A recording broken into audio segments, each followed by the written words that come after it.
위기를 지혜로 바꾸시는 지혜로운 성령님 두 번째 시간으로 스데반 집사를, 특별히 최초의 기독교 순교자인 스데반 집사가 위기를 당했을 때 그 위기의 상황에서 하나님 말씀을 다 전하게 하시는 성령님의 그 지혜로우신 그런 손길을 우리가 살펴보기를 원합니다. 지난주에는 지혜로운 하나님이 초대교회가 구제 문제 때문에 교회가 나뉘어지게 되는 그런 상황에서 사도들에게 지혜를 더하시고 백성들에게 지혜를 더하여 주셔서 성도들에게 교회가 나뉘어지는 것이 아니라 오히려 든든히 서가고 하나님의 말씀이 점점 더 왕성하게 하신 그런 사건을 우리가 살펴보았습니다. 그리고 다음번 8장에 가서는 이 환난과 핍박을 인해서 교회가 정말 흩어지게 되는, 많은 성도들이 흩어지게 되는 위기를 겪게 됩니다.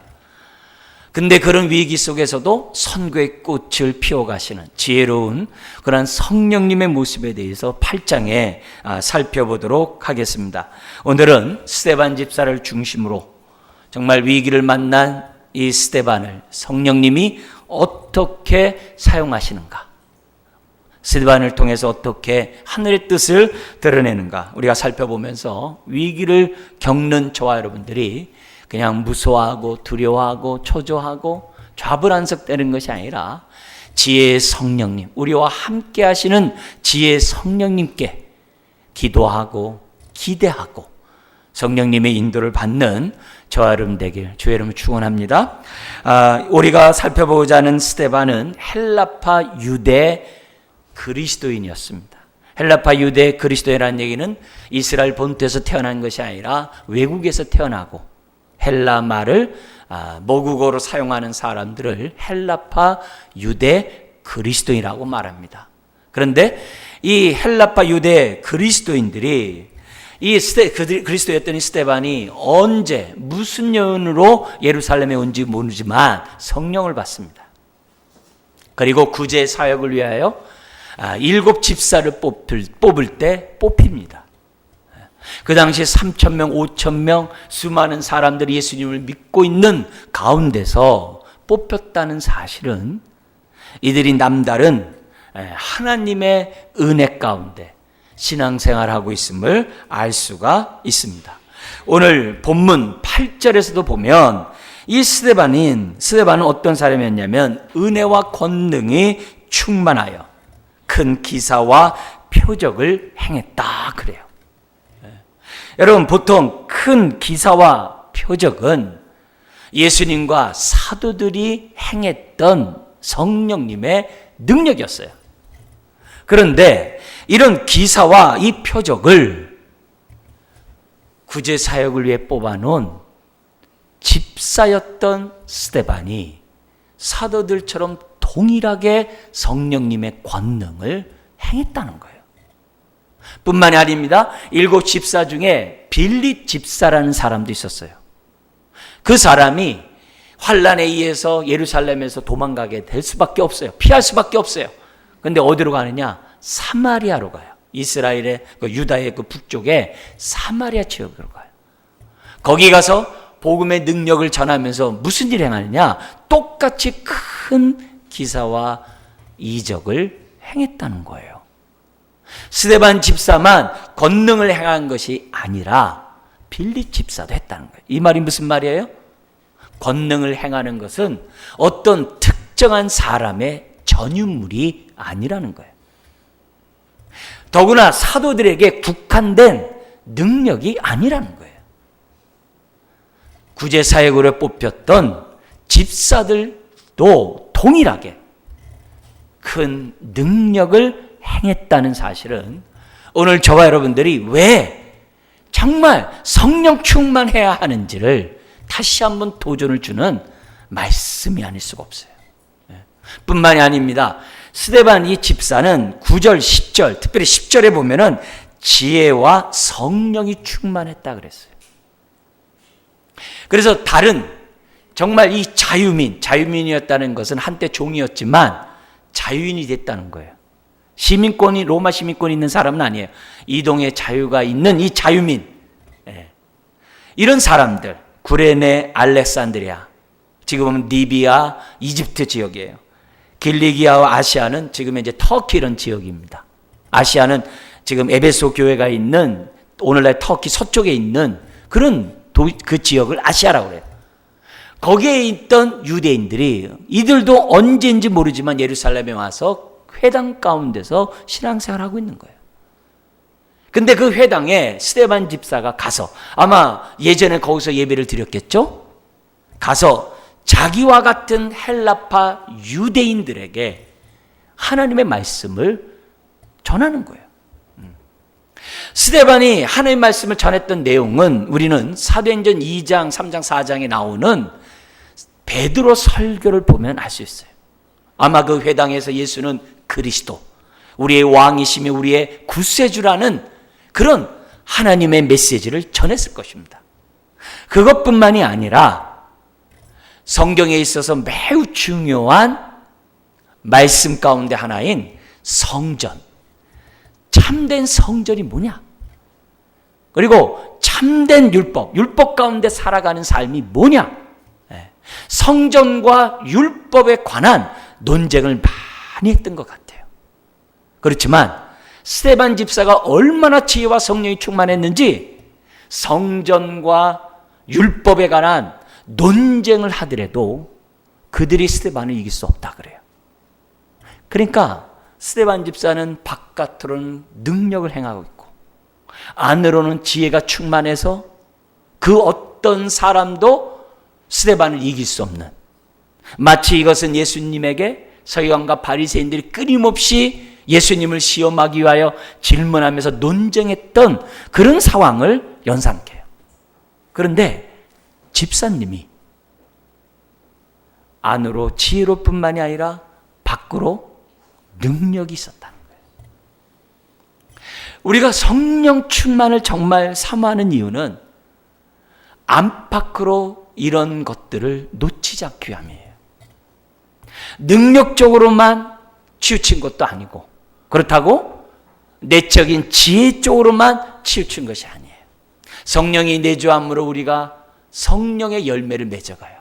주님을 닮아가는 정말 인격적인 하나님의 사람으로 우리가 자라가요.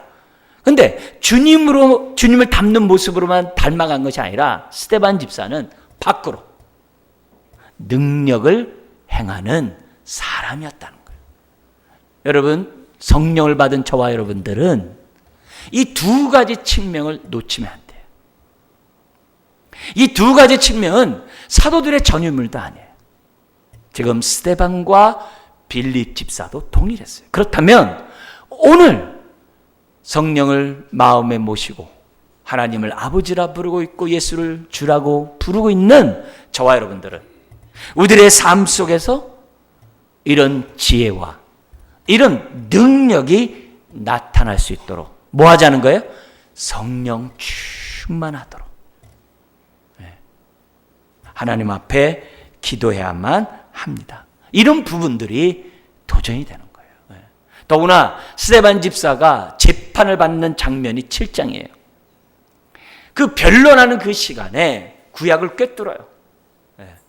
그리고 자신이 고소받았던 그 고소에 대해서 특별히 성전을 허물 자, 거기 율법을 고치겠다라고 하는 그 고소에 대해서 스데반 집사는 그 짧은 시간에 참된 성전이 무엇이고 참된 율법이 무엇인지를 그들에게 변론하고 있는 것을 보게 됩니다. 여러분, 사도들이 아니에요?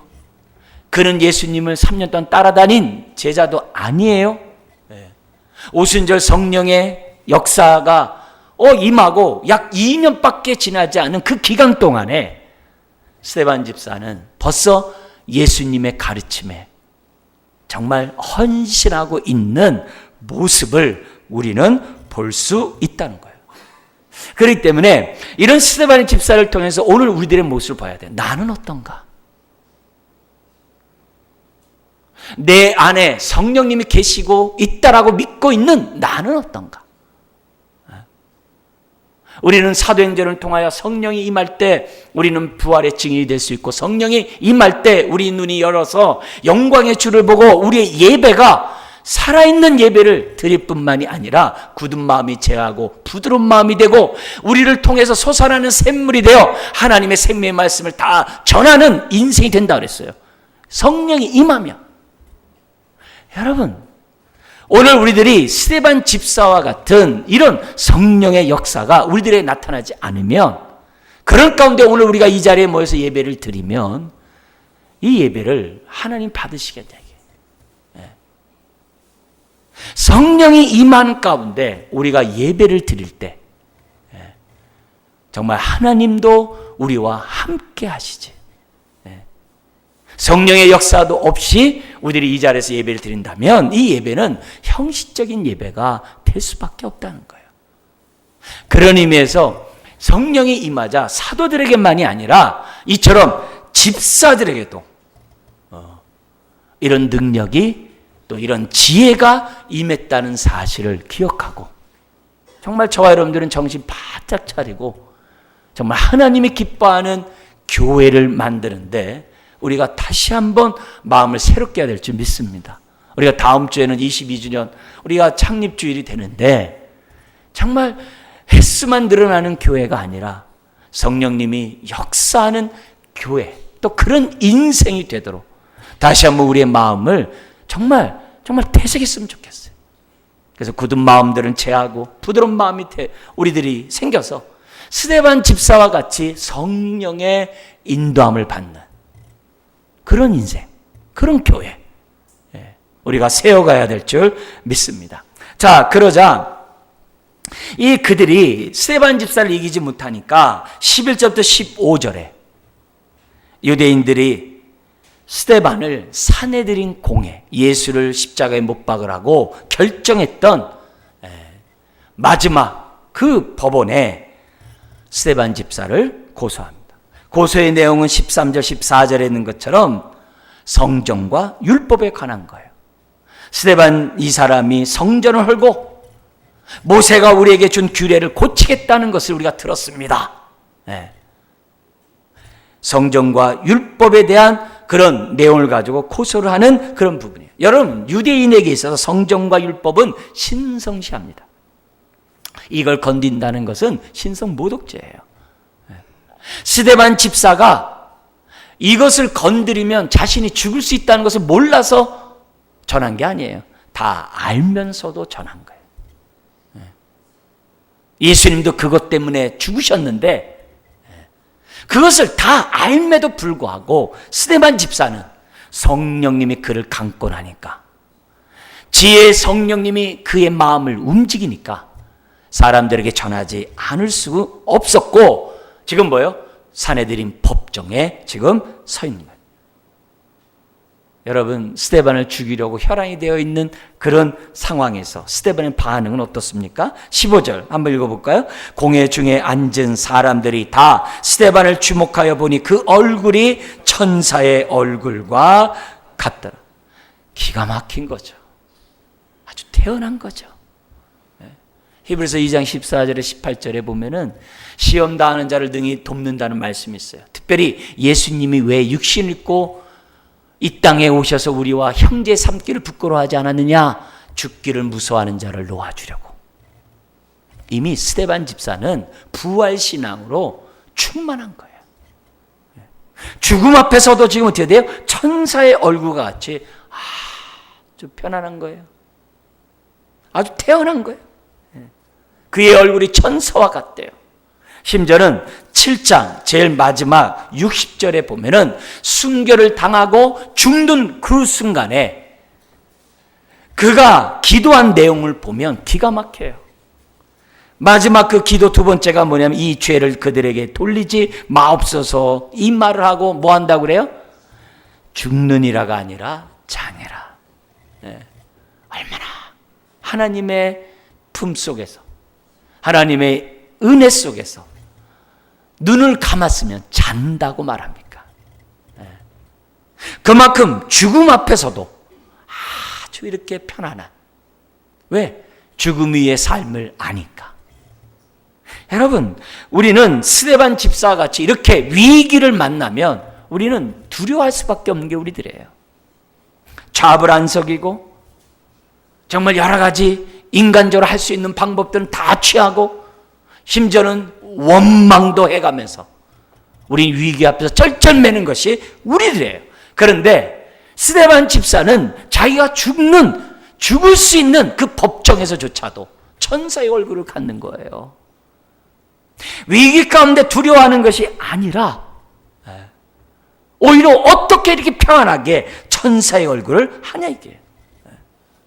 이것이 성령 충만한 사람의 태도인 거예요. 그래서 우리가 지금 내 발등에 불이 떨어진 문제들이 있어요. 많은 고통들이 있어요. 슬픔이 있어요. 그럴 때 그냥 하나님 이거 도와주세요 그러지 마시고 반대로 기도하셔야 돼요.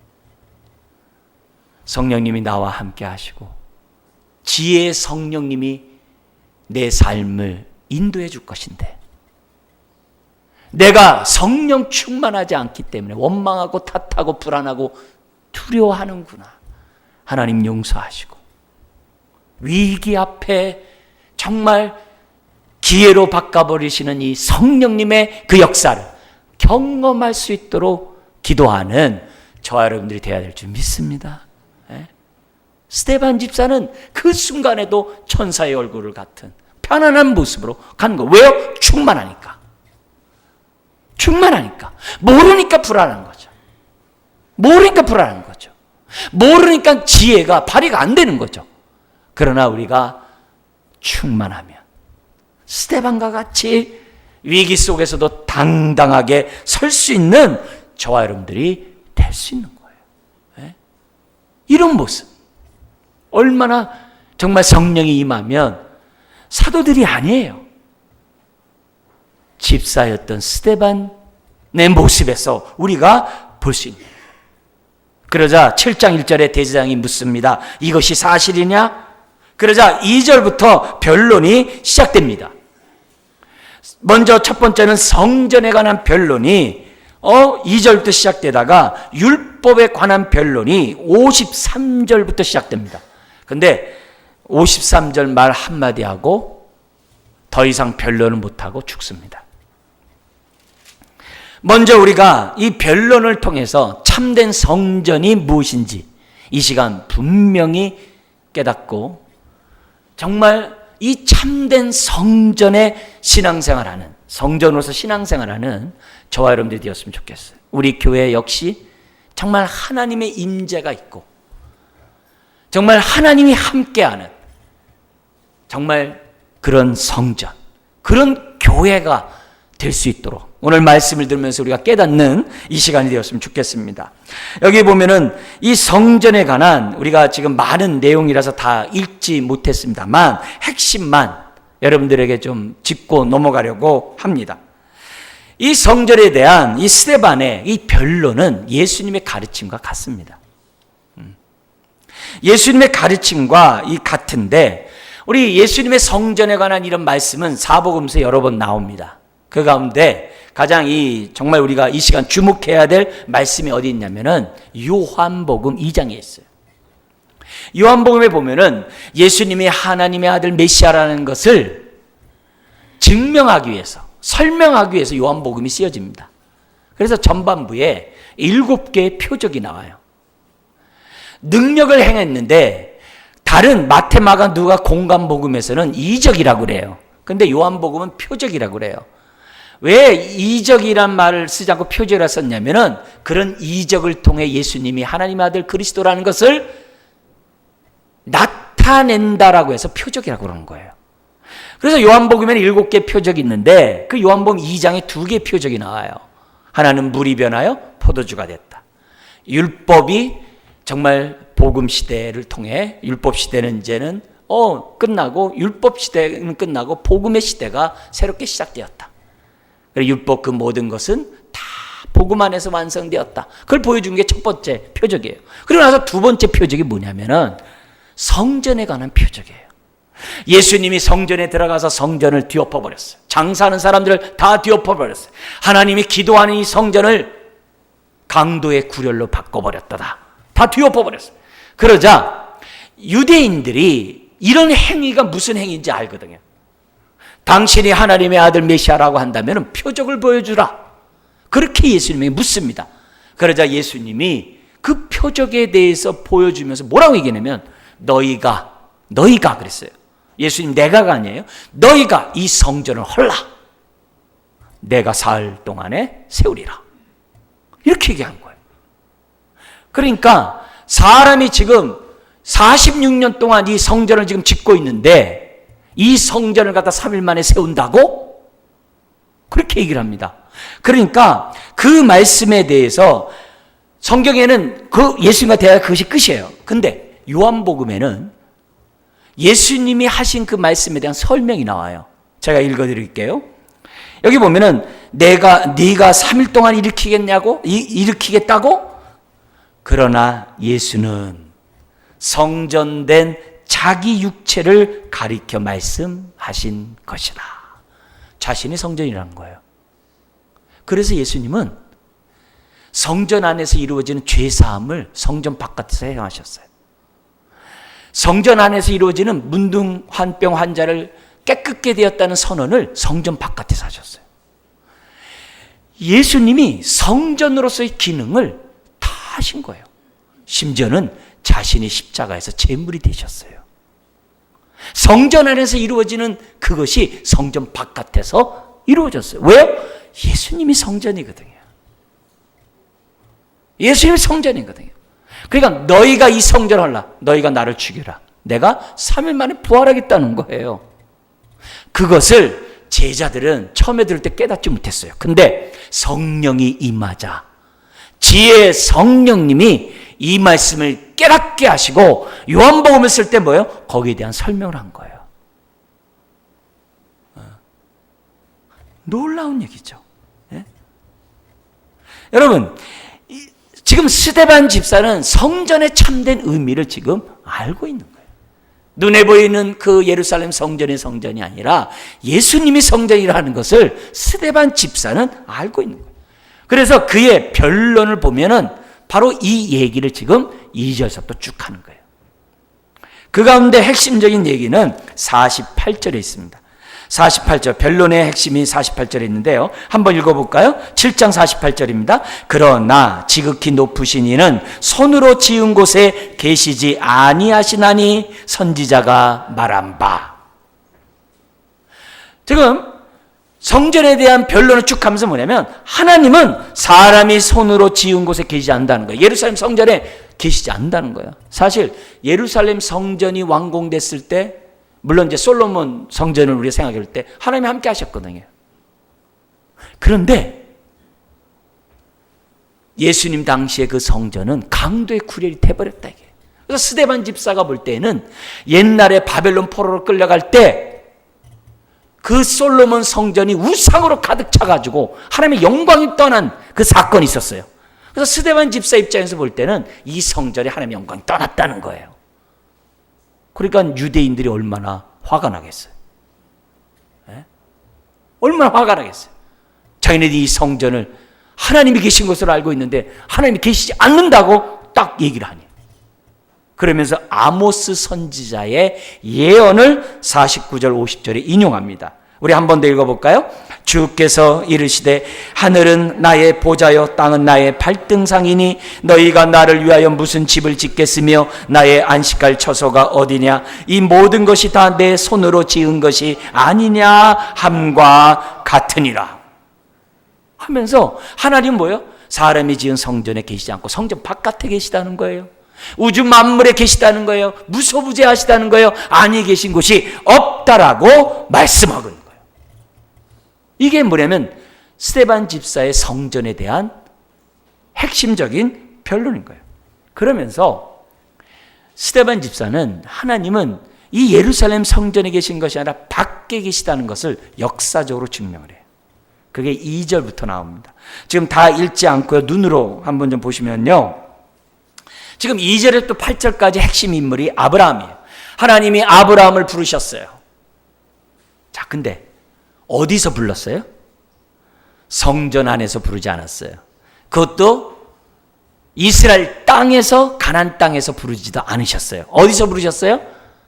메소포타미아 지역의 갈대아 우르에서 부르셨어요. 그 얘기를 하는 거예요. 지금 성전 바깥에서 하나님이 계시다는 거예요. 역사한다는 거예요. 그 얘기를 지금 아브라함을 통해서 얘기를 해요. 그리고 두 번째가 9절부터 16절에 그 다음 역사가 나오는데 핵심 인물은 요셉이에요. 요셉은 어디서 하나님 또 부름받았어요? 애굽에서. 성전 바깥에서. 그것도 애굽에서. 요셉이 처음 종으로 팔려갈 때는요, 원망과 정말 마음 아픈 일이 있었겠죠. 그런데 성령님께서 요셉에게 깨닫게 하세요. 아, 우리 가족, 우리 민족을 살리시기 위해서 나를 먼저 애굽에 보내셨구나. 바로 이것이 성경 묵상이에요. 우리가 성경을 묵상하고 해석을 해요. 그래서 성경의 뜻이 이거다라고 깨달아요. 근데 그걸로 끝나면 안 돼요. 깨달은 그 말씀을 가지고 내 삶을 해석할 수 있어야 돼요. 그게 말씀 묵상이에요. 요셉이 만약에 지혜의 성령님의 인도를 받지 않았으면 자기 형들을, 곡식을 얻으러 온 자기 형들을 봤을 때 가만 안 뒀을 거예요. 그러나 요셉은 하나님의 뜻을 깨달았어요. 자기 삶을 해석할 능력이 있었어요. 말씀이 그를 지배했기 때문에. 말씀이 그를 붙잡고 있기 때문에. 그래서 형들이 보낸 게 아니라 하나님이 보냈다라고 얘기한 거예요. 이게 뭐예요? 이게 성경 묵상이고 이게 해석인 거예요. 오늘 우리들의 삶에 수없이 많은 위기들이 있어요. 우리가 성령님이 지혜로운 성령님이라는 거 알아요. 성경의 말씀도 알아요. 그런데 오늘 그것이 나에게 무슨 의미가 있냐 이게요. 오늘 나에게 어떤 유익이 있냐 이게요. 그렇지 않으면, 유익이 없으면 그게 무슨 말씀 묵상이겠어요? 그게 아니죠. 그런데 요셉은 그걸 깨달은 거예요. 오늘 우리가 지혜 충만을 해야 될 이유가 바로 이런 일이거든요. 왜 기도해야 되냐 이게요. 왜 말씀 묵상해야 되냐 이게요. 내 삶을 해석하기 위해서. 그래서 위기를 기회로 바꿔버리시는 하나님의 은혜를 덧입기 위해서. 어려울 때마다 하나님 원망하고, 정말 힘들 때마다 막 불평하고, 막 탓하고, 불안하고, 그러지 말라고. 우리가 하나님 말씀을 묵상하는 거거든요. 네? 요셉은 어디서 부름받았어요? 성전 바깥에서. 심지어 17절부터 43절 이스라엘 사람들이 그렇게 애지중지하는 모세, 17절 43절 모세에 관한 말씀이 쫙 나와요. 근데 모세가 어디서 부름받아요? 시내산에서. 어디예요? 성전 밖.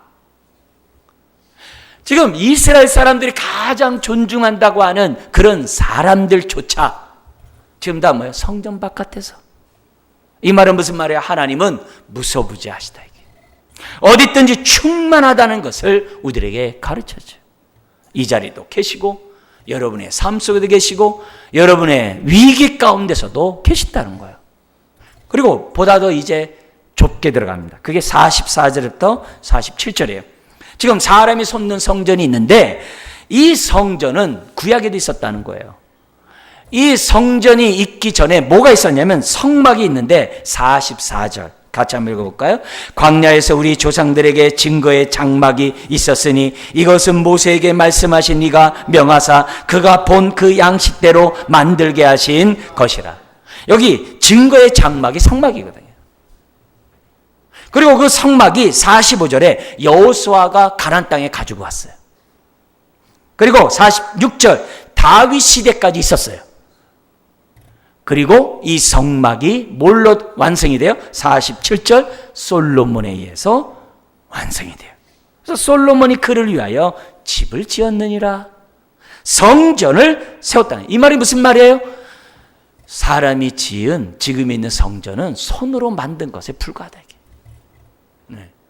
그거는 참된 성전인 예수님의 모형이고 그림자에 불과하다는 것을 우리에게 보여주는 거예요. 오늘날 우리들이 성전 그러면 뭐예요? 건물이 성전입니까? 아니죠. 예수를 주라고 고백한 내가 성전이고 우리가 성전인 거죠. 우리가 성전인 것이죠. 예수님을 머리로 모시고 있는 우리가 성전인 거죠. 예수님의 말씀의 통치를 받는 그곳이 바로 성전인 거죠. 그 얘기를 지금 스데반 집사가 하고 있다는 거예요. 오늘 우리가 이처럼 예배를 드려요.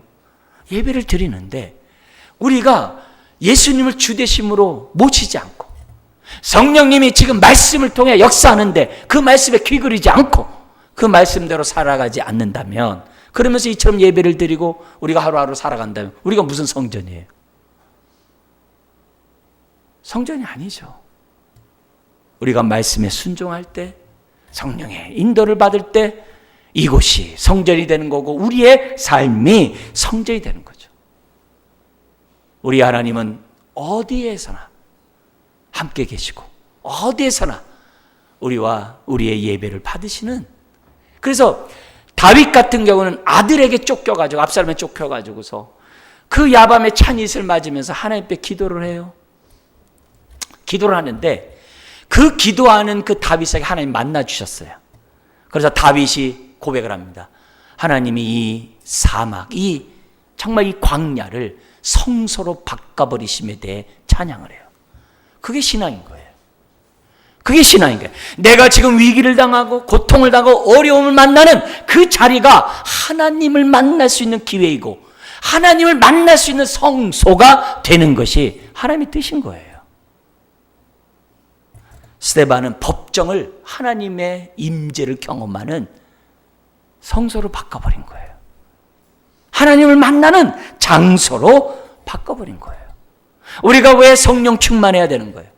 내가 고통의 그 삶의 현장이 하나님을 만나는 장소가 되도록 하기 위해서, 또 스데반 집사같이 하나님 말씀을 전할 수 있는 기회를 얻고자 우리가 뭐예요? 성령의 충만함을 받아야만 한다는 거예요.